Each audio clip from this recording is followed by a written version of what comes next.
Yo, what's good, YouTube? Zam Crow here, aka Scoot, back with the International Draft Masters. We uploaded our draft recap about a week ago, a little over a week ago, and now we're back with our week one prep and battle. Um, yeah, we've got a new coach in the league by the name of BML, coach of the Fluminense Flygons, and he's got a pretty threatening squad. Well, I think all the teams have a pretty threatening squad, so it's a pretty balanced league. I think the competition's pretty fair throughout, and I'm excited to see what the new guys can do. Speaking of which, we get to face off against the new guy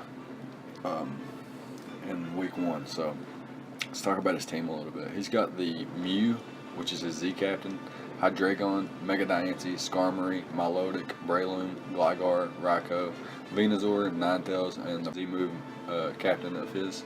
And yeah, we've got Tapu Koko, Mamoswine, Hoopa Unbound, Bronzong, Volcarona, Serena, Seismitoad, Mienshao, Mandibuzz, Mini Hippo, Mega Garchomp, where our Z captains are Bronzong, Volcarona, and Mini Hippo. And yeah, so now we can talk about our team a little bit. We're bringing a Zap Plate Tapu Koko with Volt Switch, Thunderbolt, Dazzling Gleam, and Roost.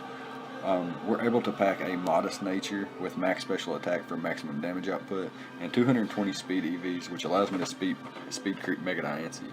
I could have sped creep up to a Raikou, but I felt like Raikou wasn't doing much damage back, and the extra bulk, the 32 EVs in HP and 4 SPDF EVs, is more convenient than actually speed creeping a Raikou and potentially having to run a Timid Nature or something like that.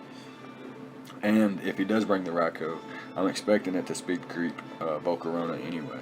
So Koko outpaces all but Raikou, Scarf, and speed boosted mons. And his electric resist consists of Hydreigon, Breloom, Gligar, Raikou, and the Venusaur itself. And Hydreigon and Loom are bopped by Dazzling Gleam. Gligar is pressured by the remainder of my team, specifically Mienshao and Mamoswine, which I brought, and unbrought threats like Mega Garchomp and Hoopa Unbound. And like I said, Raikou is unlikely because I do have like Mini Hippo, Mega Garchomp, Seismitoad, Mamoswine, Serena. He would be forced to run Hidden Power Ice or Hidden Power Grass. He would have to choose between the two. And the Venusaur and the Ninetales in the Sun is actually a likely bring because I do have the Sand of my own, and Weather Wars could potentially happen. I do have defensive checks to offensive Sunny Day Venusaur though, so I'm not too threatened by it, but it's a good check to Koko, as well as keeping it in my mind that Ninetales is a likely bring of his. So Tapu Koko is likely my lead if he doesn't bring Gligar, and I can just spam Zap Plate boosted Volt Switch until all the Pokemon are in range of my dual stab. So yeah, that's the reason behind Koko. And next up we got Mamoswine with the Metronome item and the Thick Fat ability, Earthquake, Icicle Crash, Ice Shard, and Stealth Rock. And basically I just need dual coverage and Stealth Rocks, and then Ice Shard, for priority. The Metronome, what that allows me to do is if he's got like a defensive Mew that doesn't have Will-O-Wisp and it's like consistently roosting up on my Earthquakes, my Earthquake is eventually going to knock him out. Same thing goes for Skarmory and Milotic. If they're recovering up on my Earthquakes and Icicle Crashes, eventually I'm going to build up enough attack investment to put them down, and that's the idea behind Metronome.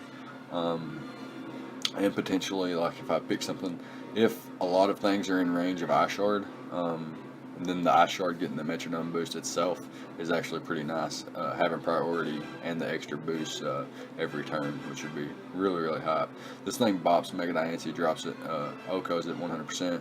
Same thing for Breloom, Icicle Crash drops it unless it's Scarfed or goes for Mach Punch, in which it's going to do damage to me, but it's not going to be able to kill me.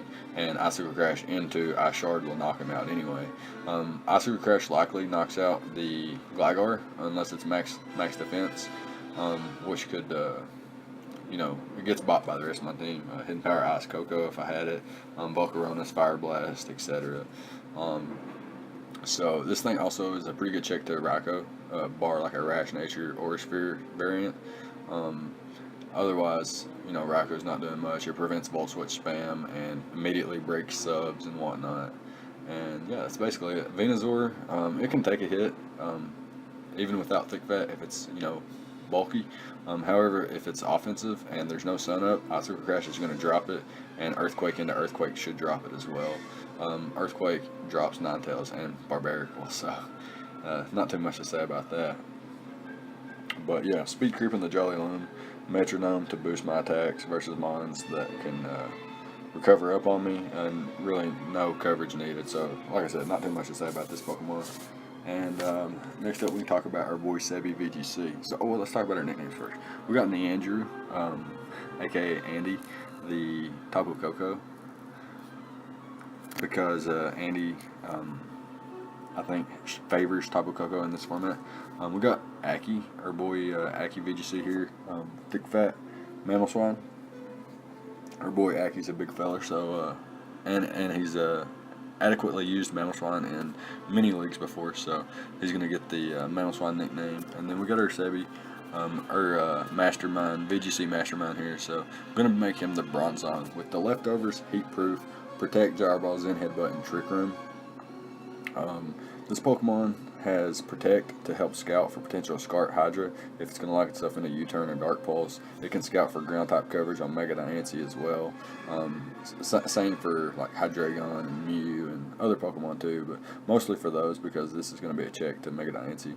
Gyro Ball Okos 100%, and Zen Headbutt is for all else not called Mew or Hydreigon. And Zen Headbutt actually does solid damage to things like Venusaur and Venusaur and what was it called, Breloom. So, and like I have a Brave Nature with 104 attack EVs. I mean, I'm doing pretty good damage, and I'm gonna be able to like 100% Oko Mega Diancie, 2-hit KO and offensive Venusaur. I 3-hit KO Raikou as long as it's not bulky with Zen Headbutt. And Gyro Ball is doing a pretty good lot to Mew and Hydreigon, especially if Mew's fast. If it's like a Choice Scarf or a Rock Polish variant, Gyro Ball is actually doing a pretty good lot. I got the Trick Room there because I could potentially set up a Trick Room versus like last Mons being weakened Hydreigon, Mega Diancie, and Venusaur or something, and I could potentially set up Trick Room and outpace all of them under Trick Room and knock them all out. And I have the Protect there because, like I said, Sun is a likely bring, and I want to scout for like Hidden Power Fire on Venusaur and Mega Diancie, and I want to be able to waste Sun turns as well. So that's pretty hype to have Bronzong actually have a heat proof set with 248 HP EVs, 156 special defense EVs. Can check my Mega Diancie. I'm not 2-hit KO'd by Hidden Power Fire even in the sun. Yeah, it's just a pretty cool mon this matchup in my opinion. Doesn't take much damage from things like Mew, Mega Diancie, Skarmory, Milotic, Gligar, Raikou, Mega Venusaur, regular Venusaur, excuse me, and stuff, So yeah, that's that. Next up we got Volcarona. So we got a Volcarona with the Buginium Z and the Flame Body. So can potentially get a burn on things like U-Turn, Hydreigon, or Mew with U-Turn, anything with U-Turn that could potentially U-Turn and get Flame Body burn.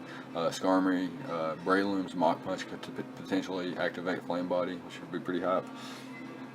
Lots of different things that Flame Body can burn like that. I got the Quiver Dance and the Roost for Quiver Dance obviously to set up, boost my special attack, special defense, and speed, and Roost for longevity. Could come in on rocks and then Roost off the damage and potentially come back in again later.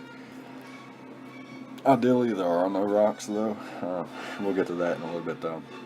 So I can't hit Mega Diancie hard at all with just Fiery Dance and Bug Buzz. It's solid coverage, but it can't hit everything. However, it does hit the Mew, the Hydreigon, Skarmory, Breloom, Raikou, Venusaur, and after a boost, it can hit everything else as well. Except the Mega Diancie still being a little bit problematic. 2 rounds of rocks though, and I can knock it out with a Savage Spin Out. However, that's more than likely going to be used on a Milotic if it comes. which it could potentially come. We've got I can't, like I said, I can't hit Mega Diancie or Ninetales hard immediately, but with Chip and Quiver Dance, I can definitely put in work. It breaks Skarmory and Milotic with the Buginium. The speed creeping Breloom, as well as like Mamoswine is. And my bulk investment allows me to come in on rocks, and I can be face to face with a Milotic at 51%. Like my Volcarona is at 51%, Milodic's at whatever it wants to be at, and I can set up a Quiver Dance. Like if I need Volcarona to come in, take rocks, set up a Quiver to sweep, and I need to be able to survive the Scald after rocks, I can do that as long as I come in on rocks. I'm at 51% and I click Quiver Dance before I get hit with the Scald. If it's a fast Milotic and it outspeeds me, that could be problematic. But as long as I get my Quiver Dance off and he doesn't get a crit, I should be at +1, +1, +1, and I can potentially sweep from there depending on the situation at hand. So that's the idea with my bulk investment. My special attack investment with a modest nature allows me to, like I said, OHKO and 2-hit KO everything that I can OHKO and 2-hit KO. Things that can only be 3-hit KO'd are obviously only going to be 3-hit KO'd, and there are no calcs beyond that. At +1 speed, I actually set at 2 points above Coco, so that if my opponent's Choice Scarf users are setting at 1 point faster than Coco, which is my fastest Pokemon, my +1 Volcarona will actually outpace those. So that's pretty cool too, if it comes down to that. So next up we got a Choice Scarf Mienshao with the Reckless ability, which boosts, moves that have recoil damage and, negative effects like high jump kick. U-turn for momentum. He has the Mew and the Skarmory and the Mega Diancie, which could be problematic. I do have knockoff to get rid of items such as Mew's leftovers or whatever item it might want to carry. Milotic's Flame Orb could potentially be knocked off before it gets activated, which would be really hype.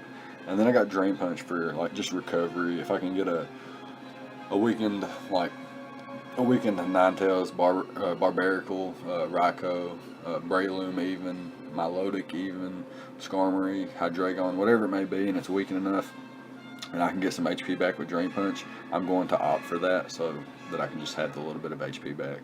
And then High Jump Kick basically to wreak havoc upon his team.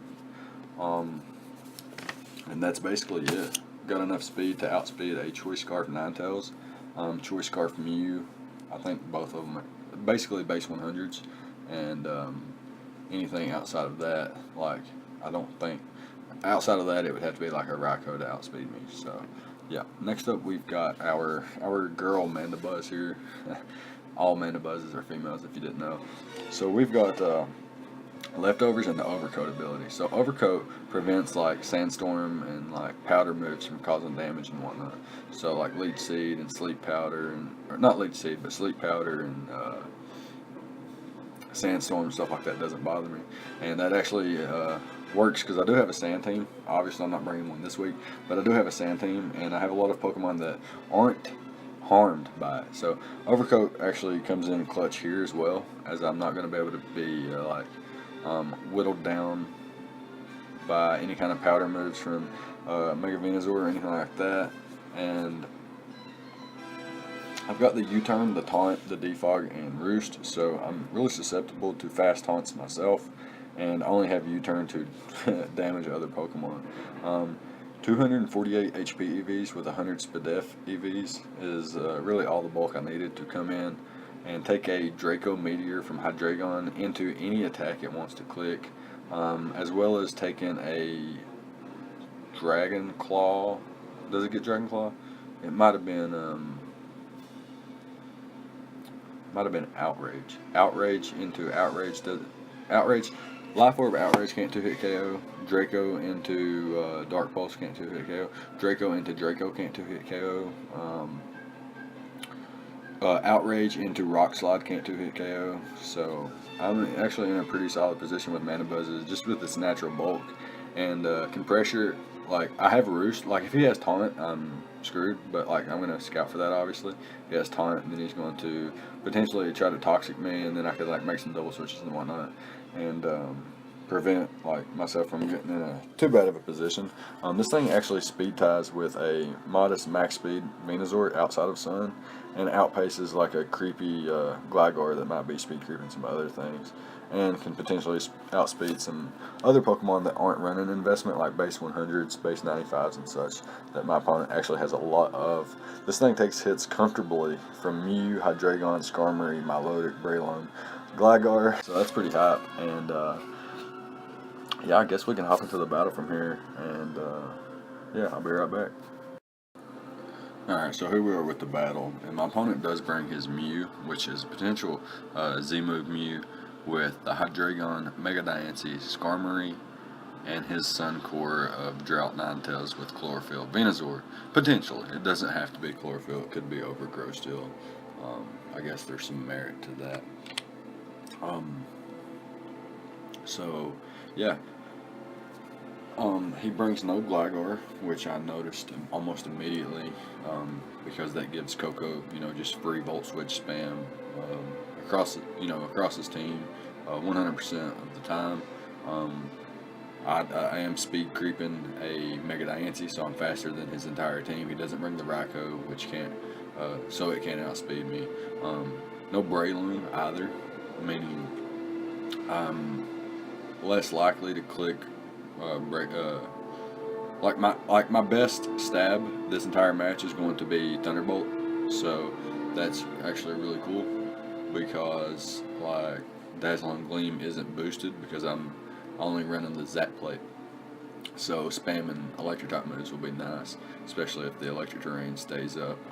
My opponent doesn't have a Tapumon, so he doesn't have any kind of terrain control. But he does have weather control. However, I didn't bring my Sand Core, and he does bring his Sun Core, so I'm gonna have to play around that. So Bronzong can take on Mega Diancie and Venusaur pretty well. Mandibuzz can take on Hydreigon and Ninetales, and most variants of Mew pretty well. And then basically the rest of my team is just offense. And can pivot around with Volt Switch and Volt Turn basically, and get things like Mamoswine and Volcarona in to start really pressuring my opponent.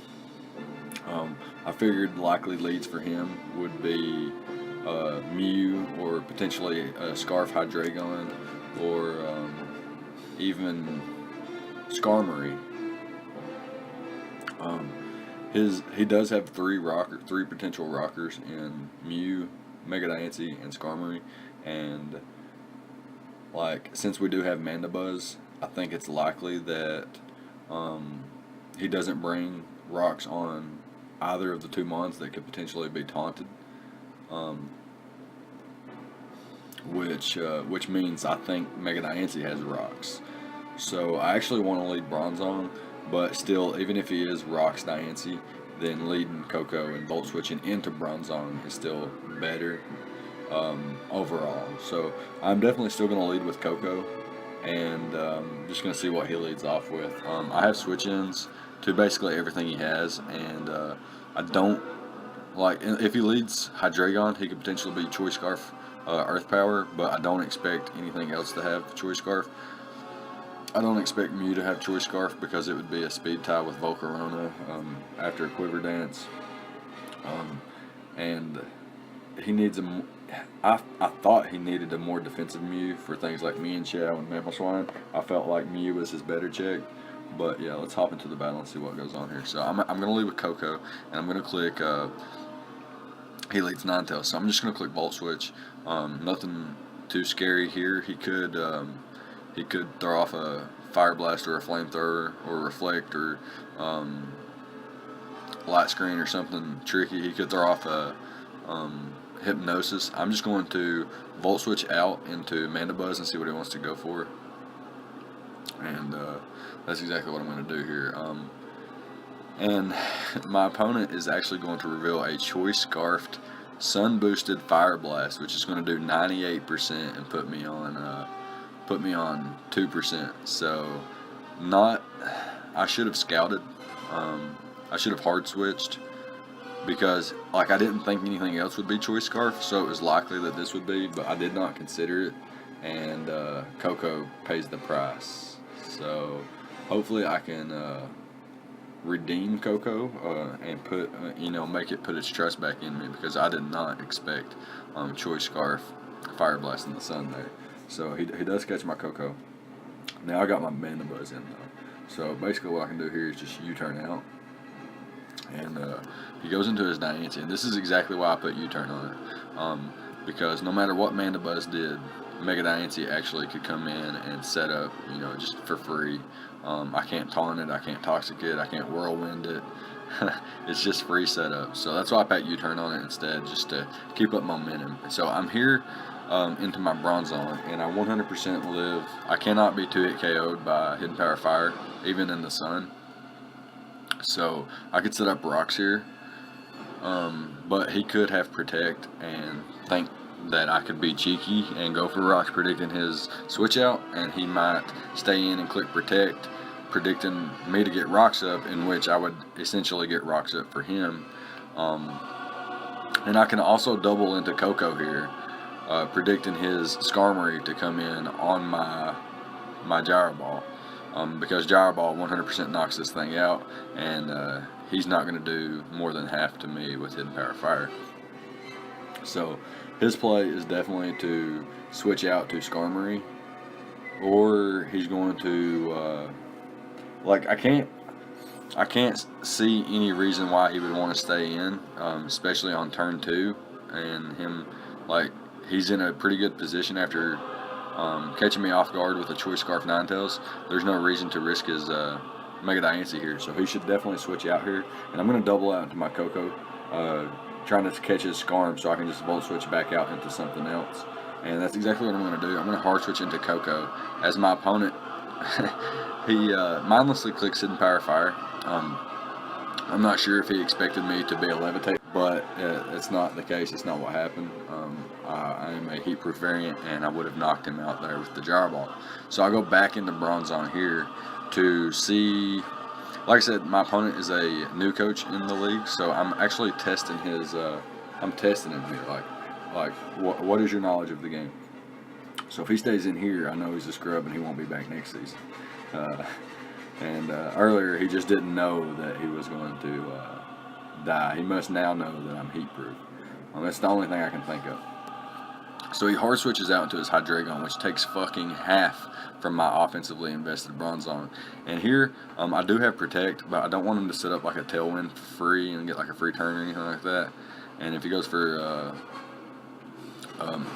Dark Pulse and he's not Scarfed, and then he reveals, or he goes for U-turn and I click Protect and he's not Scarf, and then he goes for Dark Pulse the following turn and knocks and gets some critical damage on me, then I wouldn't be in the best situation. And I have Hydreigon here, so no sense in risking anything yet. I can just go into my Hydreigon here, take nothing from the U-turn, and he goes right back into his Mega Diancie, in which I can go right back into Bronzong, and my opponent chooses to get his Stealth Rocks up on this turn. So pretty cool play there, and I can just click the Gyro Ball here. Does pretty good damage to Venusaur, and now I can reveal Zen Headbutt, which is a 2-hit KO on Venusaur no matter what.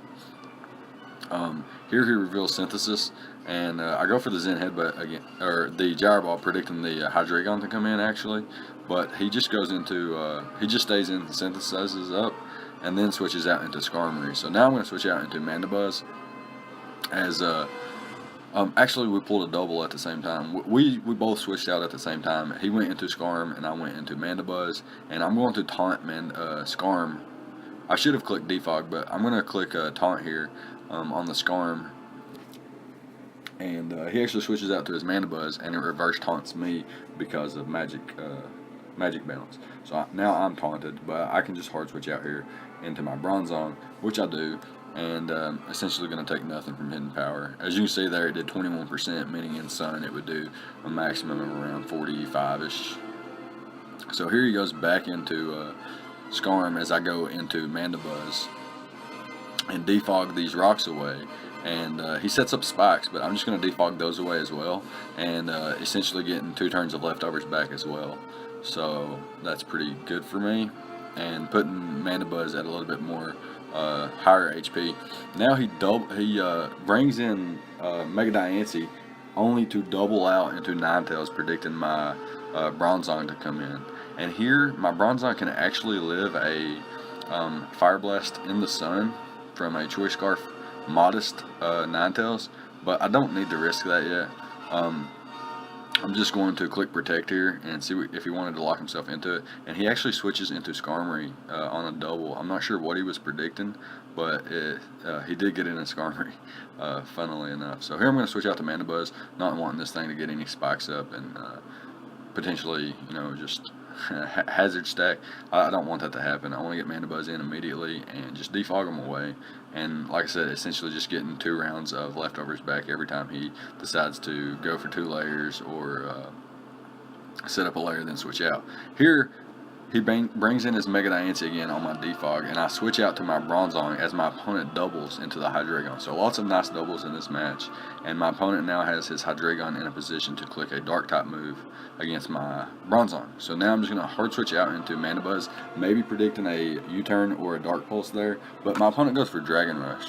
So here my opponent, if he's a Jolly max attack with a Life Orb, he does a maximum of around 40% with a Dragon Rush, 45%ish. And then I would get leftovers back, which would put me at around 51%. And then my opponent is going to reveal the Rock Slide, which would have did also around 40%. And I would have been left at 11%, in which I would roost up and get back to 51%. Then leftovers would put me at 57%, and then my opponent could go for Rock Slide or a Dragon type move again, and I would just roost again. As long as my opponent doesn't get a flinch on the Rock Slide, then I would roost off this damage and be in a position to where he couldn't 2-hit KO me, and I could eventually U-turn out into me and Xiao and then start my U-turns once again. Like if I U-turn out on the Hydreigon, like I take a hit from Hydreigon, U-turn out into me and Xiao, and then U-turn out again, it's going to kill the Hydreigon or get momentum on whatever he wants to switch into. So those misses didn't really matter. Mandibuzz beats this thing unless it's taunt and toxic, a toxic variant to toxic stall me, maybe with Roost of his own or something. So here I go into me and Xiao like I said I would, and I'm just going to U-turn out, and he goes into his Venusaur and takes 23%, and I'm just going to hard switch into Mamoswine and double out into Volcarona, predicting the Skarmory to come out. I'm just going to click Fiery Dance. I don't want to click Quiver Dance just yet, and he goes for the Brave Bird here, and my Bolt coming in clutch here, and I should 100% Roost here, but I go for the Fiery Dance, which actually gets me some damage on Mega Diancie. I don't know if it was needed or not, but here I go out into Bronzong on the Mega Diancie as he pulls another double out into Skarmory, meaning he's able to roost up now, which is kind of unfortunate, but it's okay. It's not the end of the world. He roost up here, and he's back at 61%. I can taunt him, or I can just U-turn out here. He's likely going to go into his Mega Diancie, so I just U-turn out and go back into my Bronzong, and I can click Gyro Ball here, or I can set up a Trick Room. I just click Gyro Ball. No reason to set up Trick Room just yet. I need to beat down the Skarmory before I do that. Here I'm just going to switch it back out to my Mandibuzz. It's up to 99%.